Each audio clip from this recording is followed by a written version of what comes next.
अस्सलाम वालेकुम। आज आप सुन रहे हैं कहानीज़ादी में बुढ़िया का इंतकाम, किस्त नंबर 1।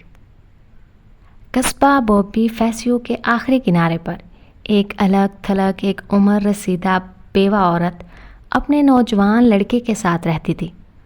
इनका छोटा सा टूटा फूटा मकान पहाड़ी के साथ ही बना हुआ था, जिसमें कोई आराम व आसाइश की कोई चीज़ नहीं थी।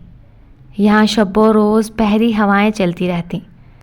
बॉबी फैसियो के माहीगीर इन्हें तूफ़ानों में अपनी कश्तियाँ लेकर समुंदर में मछलियाँ पकड़ने जाते थे। दूर समुद्री चट्टानों के पीछे समुंदर एक दूसरे से गले मिलते हुए नजर आते थे। इसके बेटे का नाम एंटोनी था। वो नहायत सेहतमंद और ख़ूबसूरत जवान था। इस घर में इनके अलावा एक तीसरा फ़र्द और भी था, और महसूस होता जैसे ये मकान परिंदों के छोटे छोटे घोंसले हैं। या सवरनी के मकान की 3 खिड़कियाँ सार्डिनिया की तरफ खुलती थीं, और कभी कभार वो वहाँ बैठी इस जजीरे की तरफ ख्वाब आलूदा निगाहों से देखती रहती थी। बुढ़िया के पास एक पालतू कुतिया थी, जिसका कद लंबा, जिस्म दुबला पतला और पंजे काफ़ी तेज़ और नुकीले थे। वो शिकारी कुतिया थी और कभी कभार नौजवान एंथोनी के साथ शिकार की मुहिम में जाया करती थी। एक उदास शाम का जिक्र है। नौजवान एंथोनी किसी बात पर एक शख्स निकोलस कस्बा बॉबी फैसियो का बदमाश था। इसने मश्ताल होकर लंबा चाकू निकाला और एंथोनी के सीने में घोंप दिया, और फिर लड़के के तड़पती हुई लाश को वहीं छोड़कर इसी रात सार्डिनिया की तरफ भाग गया। एंटोनी की लाश रात भर इसी पहाड़ी दर्रे में पड़ी रही। वहाँ शाज़ो नादर ही किसी का गुज़र होता था।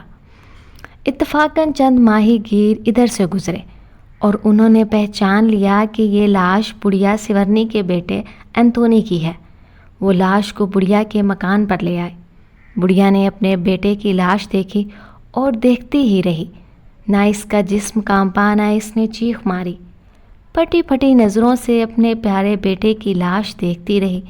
फिर इसने अपना झुर्रियों वाला हाथ आगे बढ़ाकर अपने बेटे के सीने पर रखा और कसम खाई कि वो इस खून का इंतकाम लेगी।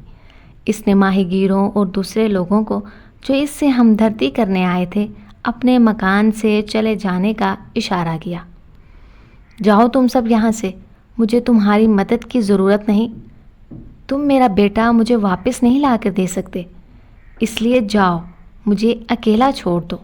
मैं अपने बेटे से कुछ बातें करना चाहती हूँ। किसी ने कुछ ना कहा। लोग समझे कि बुढ़िया सवरनी का दिमाग चल गया है। जब सब चले गए तो बुढ़िया ने मकान का दरवाज़ा बंद किया और एंटोनी की लाश के करीब बैठ गई और धाड़े मार मार कर रोने लगी। कुतिया अपने मरे हुए आका के सरहाने बैठी थी। इसका जिस्म बेहिस व हरकत था। इसने कई मर्तबा मोहब्बत से एंटोनी के सर पर अपना पंजा रखा। वो समझ रही थी कि शायद इसका आका सो रहा है, लेकिन वो इससे पहले तो कभी इस वक्त नहीं सोया। इसने मुंह उठाकर बुढ़िया सिवरनी की तरफ देखा, जिसका चेहरा आंसुओं से भीगा हुआ था। कुतिया को एहसास हुआ कि इसका आका मर गया है। इसके हल्क से एक लंबी आवाज़ निकली, जिससे सारा मकान गूंज उठा, और बुढ़िया को यूँ मालूम हुआ जैसे एंटोनी की मौत पर मकान के दरो दीवार भी रो रहे हैं। कुतिया की रोने की आवाज़ मकान के बाहर खड़ी हुई चंद औरतों ने भी सुनी, और वो सिसकियाँ भरती हुई वहाँ से चली गईं। आज के लिए बस इतना ही। मिलते हैं अगली किस्त में। अल्लाह हाफिज़।